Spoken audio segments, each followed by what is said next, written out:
One of the things that would be interesting for us today during the talk is to really compare and contrast my last position at the Transportation Security Administration with the U.S. National Science Foundation, and how different communications are across the federal government, but also that a lot of the principles remain the same. So I'm just going to go over 5 tips for communication success. And, you know, the key to success for any organization and leader is communications.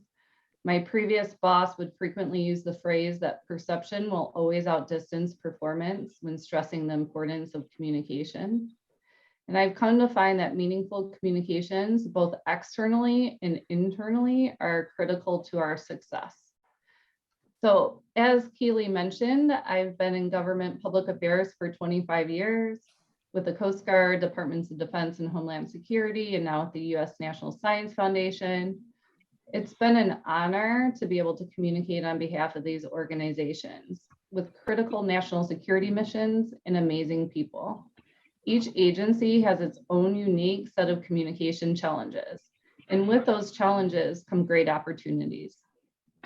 The missions that we support within the federal government and communicate on behalf of are like no other. So just to compare and contrast my last and current positions could not be more different. TSA is very well known, but not always liked and appreciated by the public. The opportunity was to change hearts and minds. On the other hand, NSF is not very well known at all. Most members of the public don't even realize that NSF is a government agency, but it is beloved within the science community. And the opportunity for us on the communications front was to increase public awareness of the impact the agency has on our everyday lives. So I led public affairs for TSA for more than 5 years, and I can tell you unequivocally that it is one of the hardest, most demanding communication offices in government. As an agency responsible for securing our transportation systems and providing security screening for almost 3 million travelers each day, it is, in my opinion, the most public-facing agency because they are not just face-to-face with you. TSA officers may be giving you a pat-down or searching your personal belongings. When TSA was stood up very quickly following 9/11, no one thought about the customer experience or customer service in any way and how we are communicating with the travelers. The sole focus was making sure that travelers were safe and that weapons didn't make it onto a plane. I can still remember the TSA officers shouting instructions and how much anxiety existed at the screening checkpoints. So Keely already answered this for you. Always like to start with a little trivia, but to set the stage, you know, I usually ask what Kim Kardashian, the National Geographic, Rihanna, and TSA have in common. And as Keely shared with us, they were in Rolling Stone's top 100 Instagram accounts to follow. And they also beat out Beyonce. So how does an agency like TSA with a security mission make it onto a list like that, let alone number 4 on Rolling Stone's top 100 list with a better Instagram than Beyonce? So, you know, part of the success in government communications is really having amazing teams. And TSA had a really talented social media manager named Bob Burns, who posted images of weapons people try to bring on a plane with funny captions filled with puns and pop culture references. He shared his personality and people related to him. Once we had you hooked from the entertainment factor of following TSA, we'd educate you about our policies and procedures and provide other useful information. So for TSA, the canines plus the weapons equaled Instagram gold. And you see that with all the attention they've received from Rolling Stones and national news outlets over time. You cannot go wrong with dogs on Instagram, just so you know. So today I just want to touch on 5 tips to communication success. The first being that communications in social media can be sloppy and spontaneous. meaning you have to listen and feel and know your audience, and most importantly, engage with them. It is not requiring a set number of posts each day. You want to throw those calendars out the window. Your communications is all about feeling and understanding your audiences. You also want to be where your audience is and engaged in a genuine and meaningful way that shows you care. And if you're engaging and making that commitment to be responsive, do so with a customer first mentality. Respond fast, respond well, and respond to everything. You really need that two-way engagement. The next tip is that in crisis situations, you need to respond rapidly and be honest and forthright. Taking it on the chin if you did something wrong. The public will forgive you if you're honest, forthright, and transparent. Get your message across. You can do this by keeping it simple, concrete, using facts, being credible, and using stories and emotions that connect with your audience. And then number 5, there's just so much content and noise that you have to look for an entertainment factor to draw your audience in before you educate them. Don't be a bore. If you are not interested in the content that you're posting, don't post it. You just want to post content that your audience will go wild for.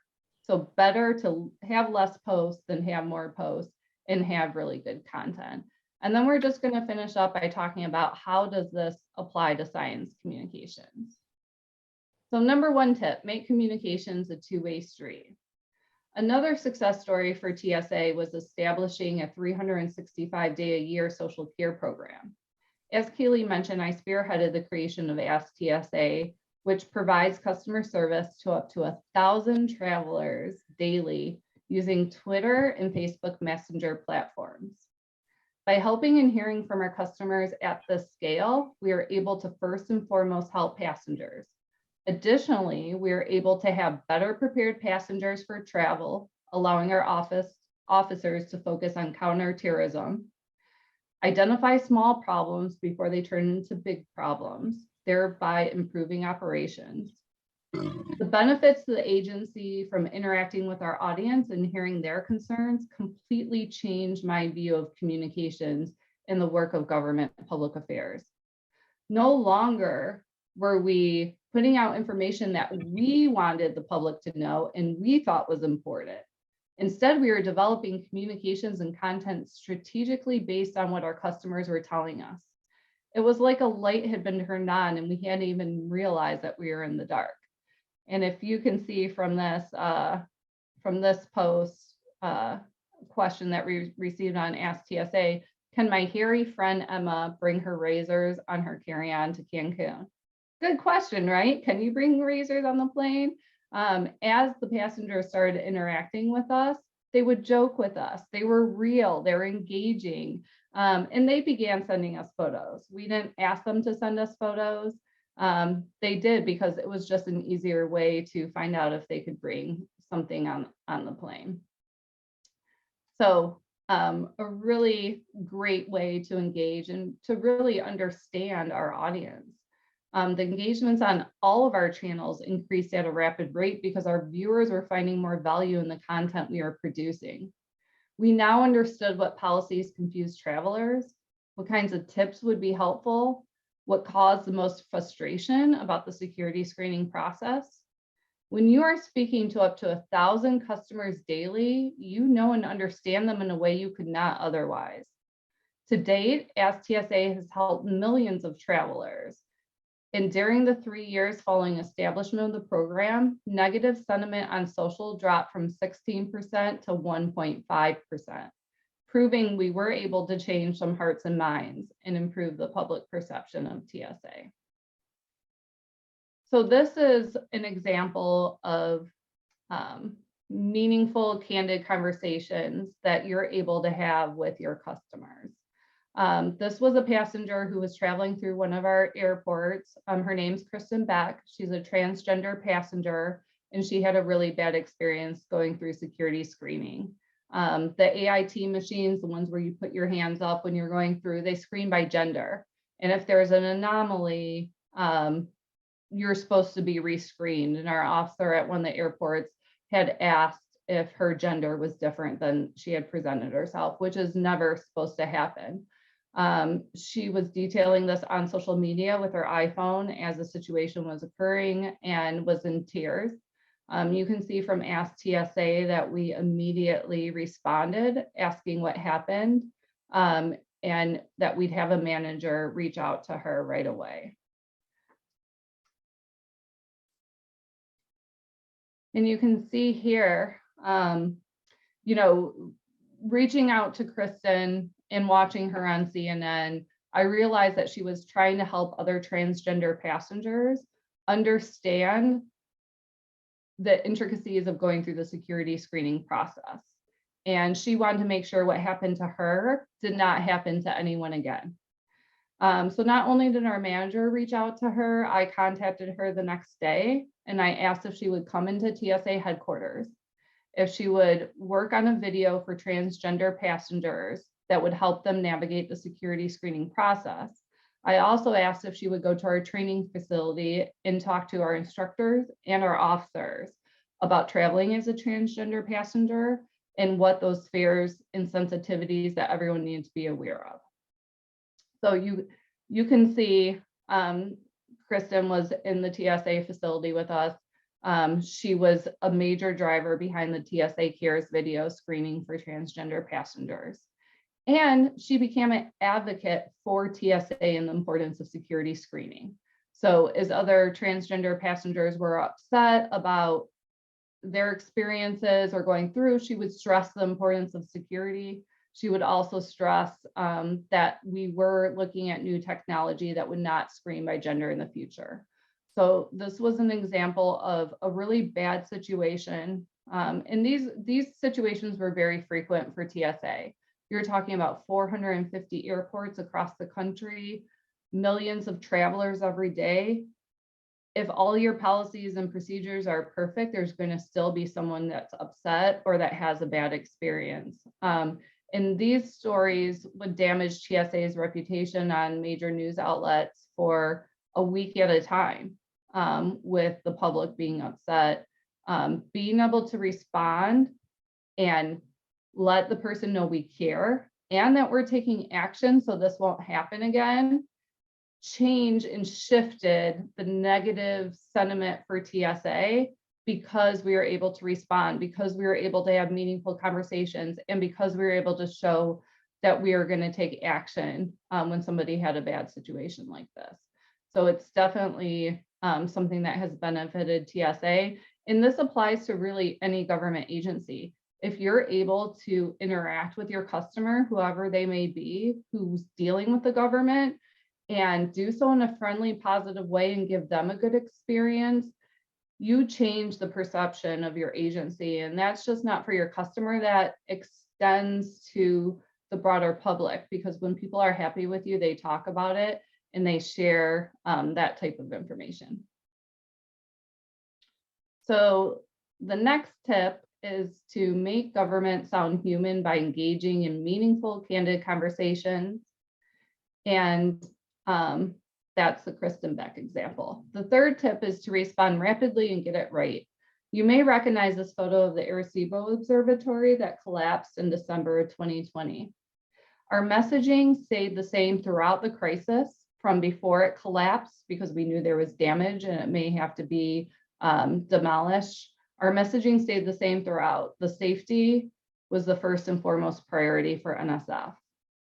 And during a crisis, the public wants to know what happened, what you're doing to make the situation better, that you're completely engaged and accessible, that the agency head is on the ground when appropriate. You're trying to give people information as quickly as possible and as accurately as possible, and that you're reaching out to others who can help you through the situation. So these are just some other examples of some crises that I've communicated through during my career. So senior official investigations for Petraeus and McChrystal, the LAX shooting, a passenger who had an altercation with airport police, but they thought it was TSA. Increases in aviation security from laptop bans to IEDs and cell phones. The next image is the Pat Tillman investigation of friendly fire and if there was a cover up there. And then the last one is a mommy blogger. There's two situations here that I just wanted to touch base on really quickly. The LAX shooting, which did not go very well as a crisis situation, and the mommy blogger, which is a case study for really how to handle a crisis communication incident. So the LAX shooting happened around lunchtime on the East Coast, and we started getting calls in from reporters wanting confirmation. One of our officers had been shot and killed, and two had been shot and injured and taken to the hospital. There's a few things that went wrong during the situation. One was that TSA did not have a crisis communication plan in place. So there was no game plan for what everyone was doing during that situation.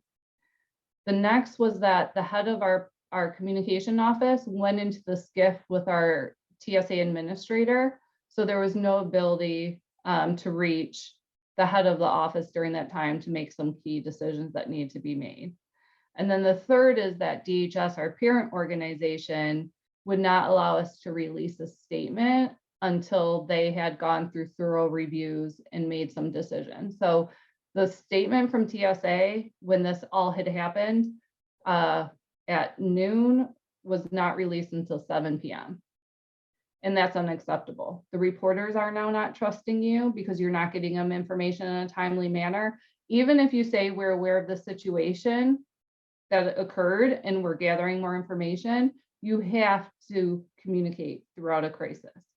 So that was an example of one that didn't go well. The next day, I began drafting our crisis communication plan.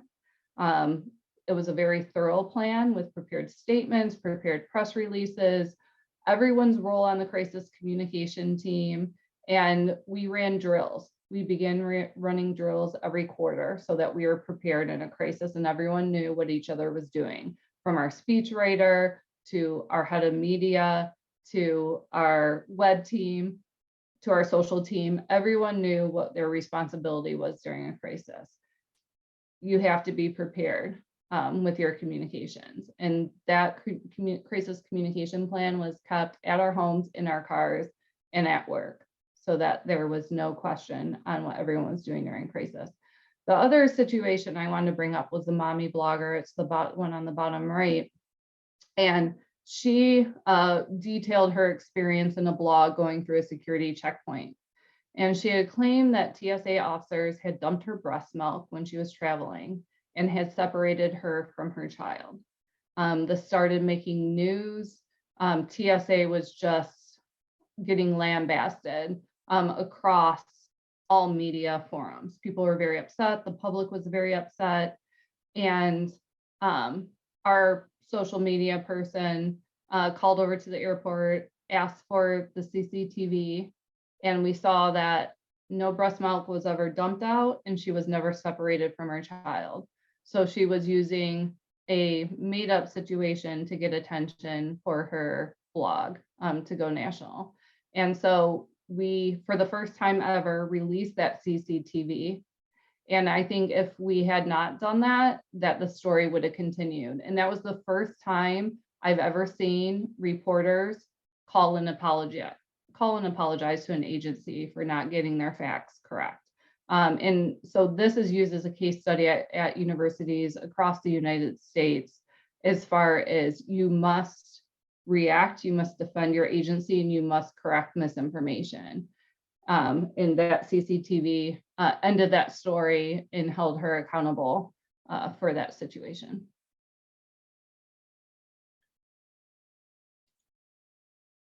And then tip number 4, getting your message across. So the transition from TSA to the National Science Foundation identified a new set of challenges and opportunities. To be honest, I, like many, didn't necessarily know that much about NSF when I received this job opportunity. And the more I learned, the more I was bowled over by the fact that the 70-year-old agency, responsible for an incredible amount of discoveries that impact all of our daily lives, from the internet to Google algorithm to Doppler radar to MRIs to several major technologies that make a smartphone possible. And how is it possible that I and others don't know about this amazing government agency?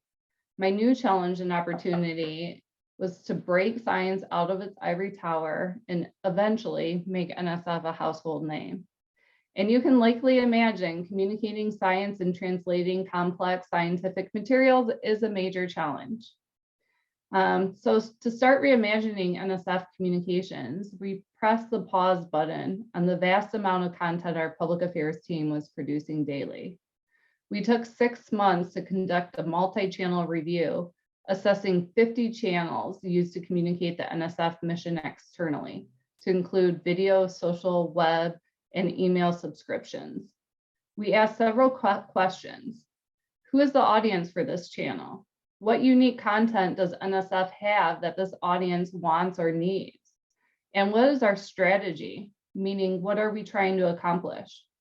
We held many internal meetings, mostly 4-hour workshops, to assess each channel and the value it provided to reaching our audience. We also met with our audience to hear from them about what channels they like to use, what format they preferred, content such as videos, articles, photo, and then what did they think we do well with communications, and what would they like to see more of in the future?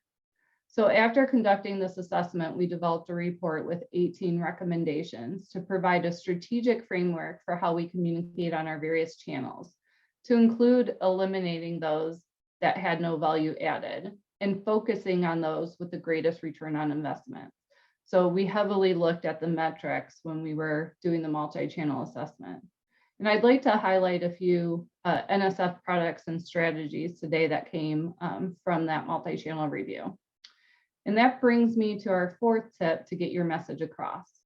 You can do this by telling stories and connecting with emotions, keeping the message simple and memorable, being credible. There's a lot of misinformation out there, and we must be the trusted source for communications. So this is an example of a campaign that we launched in 2020. An NSF story starts with a spark, an idea, a question, a desire to solve a problem, explore the unknown, make the impossible possible. And these are a few of the stories that went along with that campaign. It was also our 70th anniversary, but we wanted to first and foremost engage our community. They love NSF, they love the impact of the opportunities we provide for their career and their futures. And they want to talk about that work and their connection and the branding and being part of NSF.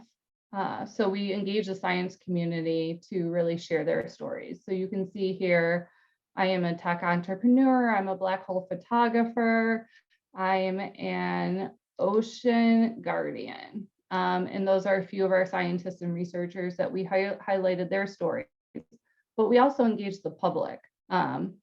If you are a Googler, a Netflix binger, a Miss Frizzle fan, we wanted you to know that you're part of NSF stories. And we were able to expand our reach by engaging all of those audiences. And so there's a lot of options out there for content to engage on a daily basis across media, social media, and other communication channels. If you want to grow your audience, you must have an entertainment factor before you educate. This is our social media campaign with announcement of the first image of a black hole. The black image with a redacted date of the announcement that is slowly revealed over the course of a few days. This was an opportunity to celebrate this historic achievement on social media and position the unveiling of the news in the image as an event worthy of a major Hollywood premiere. And the team actually won a few major awards from the social media campaign. So we wanted to drive the excitement and capture the attention of a large audience. And the growth of our social media audience over the few days of this campaign, which tripled our Instagram followers within a few days, which is almost unheard of, afforded us a wider platform for our critical messages the importance of international collaboration in the field of astrophysics, the role NSF plays in major science discoveries, and position NSF and its partners as authority on black holes. And you can use humor. I think a lot of us think in government communications that we have to be so serious and we can't show our personalities or the human side. And we absolutely can and should engage with our audiences as they engage with us and not be afraid to use humor. So how does this all apply to science communications? I want to share with you the behind the scenes communications related to announcing the first image of a black hole. So this was a major endeavor and undertaking for our communication team at NSF. It also was a major effort with 20 international collaborators involved in this project. So we had our work cut out for us when we knew we would be releasing and announcing the first image of a black hole. And we had a few questions from the team. Does the public know they haven't seen an image of a black hole before? There's so many simulations and photos out there. We had to communicate that aspect. How would we communicate that over 50 years? There was this concept called very long baseline interferometry that allowed us to connect these telescopes in a way that would create an Earth-sized lens. How do we communicate the resolution of the EHT as far as if you were standing or sitting at a cafe in Paris, you'd be able to read the newspaper on the streets from someone on the streets of New York. So all these amazing aspects, we needed animations and we needed communication products. We needed a new website.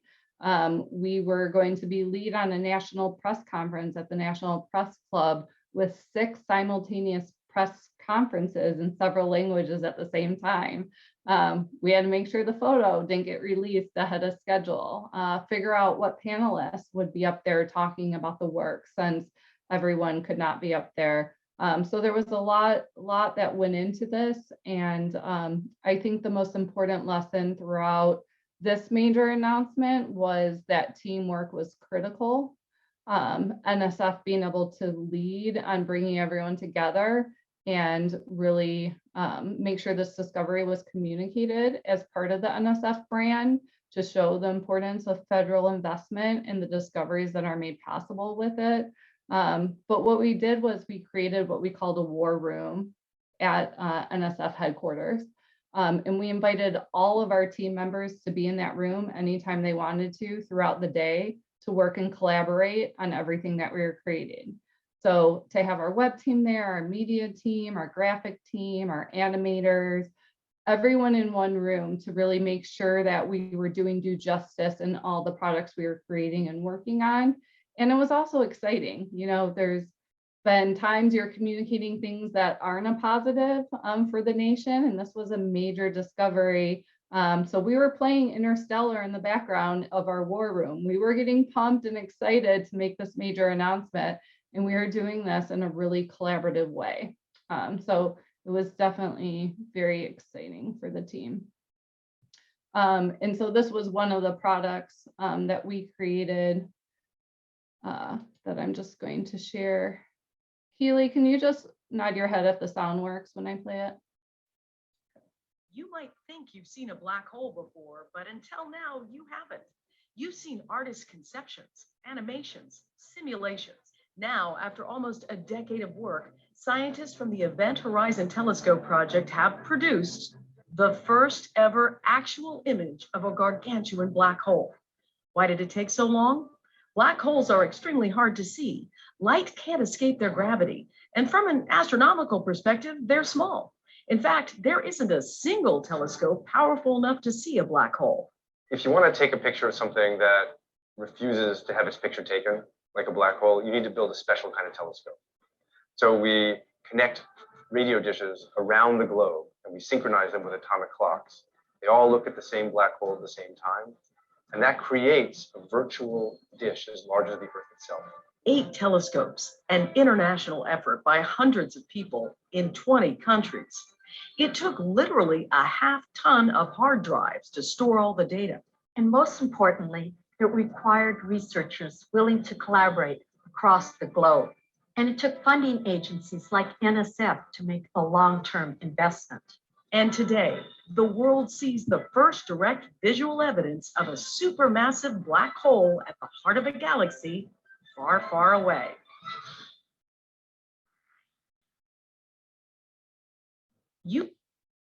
Yeah, so that's just an example of some of the things we had to communicate. Instead of just releasing a photo and saying, here it is, we had a lot to explain for the science that went into making that possible. So the next morning we wake up after the National Press Club conference, facilitating a bunch of interviews following with media. It was the front page of every single news article, newspaper, news outlet out there. It became a meme. It was a Google animation. It just was as widespread as any announcement I could ever imagine. But very exciting, as you can see that Burger King likened it to an onion ring.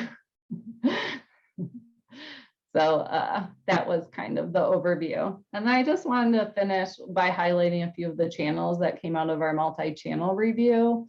So this one is our Science Zone app. It's a significant resource for a variety of our audiences. It's one of NSF's primary audience is the education community. And whether you're a teacher, student, parent, or just fascinated by science, this is a place you could spend hours absorbing videos and imagery that can take you from the depths of the ocean to the farthest reaches of space and everywhere in between. It was designed with functionality in mind to make it easier for people to find content they're interested in. And there's 3 types of ways to discover content, from using the carousel, which can be spun around and up and down, which is very unique for a government communication channel. You can browse content by categories, which is the same content you see on the carousel, but in a linear way. And you can search by subject matter to find something you're looking for. So this is really the intersection of science and art in highlighting the beautiful STEM related imagery that NSF has. I also wanted to highlight that when we assessed social media during our multi-channel review, there were several strategies we decided to implement, including hosting Facebook Live events from remote locations around the world with amazing scientists and researchers. This is an example of an event we hosted live from Antarctica. We had several schools join and ask questions from the classroom, such as, are you allowed to have pets there? The teachers would report the classroom was cheering when one of the scientists answered the question and mentioned their school. This channel allows us to engage directly with students in classrooms and to interact with some of the most amazing scientists around the world. So we didn't stop at Antarctica. We went live from Jody's Resolution Research Vessel in the middle of the Pacific and locations around the world. We really wanted to show that being a scientist and researcher is not just being in a lab, but takes you on amazing adventures around the world. So just in conclusion, I just want to say, in my decades in government public affairs, I remain at my core a communicator, always looking for ways to positively impact the agency I work for. And a few takeaways from my experiences I'd like to leave you with today is that every communication begins with your audience in mind, and hearing directly from them and understanding their wants and needs will make your communications more impactful. I can't tell you how many times I've been told no throughout my career. Several folks thought STSA would be a lightning rod for negativity. However, it has helped over 1 million travelers, and it resulted in many positive national news articles and even Congress lauding its value. Push past the naysayers. If you know something will benefit your agency, don't stop. Be persistent. Opportunities do exist for us to be many things in our government careers: entrepreneurs, change makers, risk takers, and visionaries. And finally, communications are dynamic and the media landscape is ever changing. To keep up with the trends and be effective, we need to continually assess our channels to be as engaging and transparent as possible.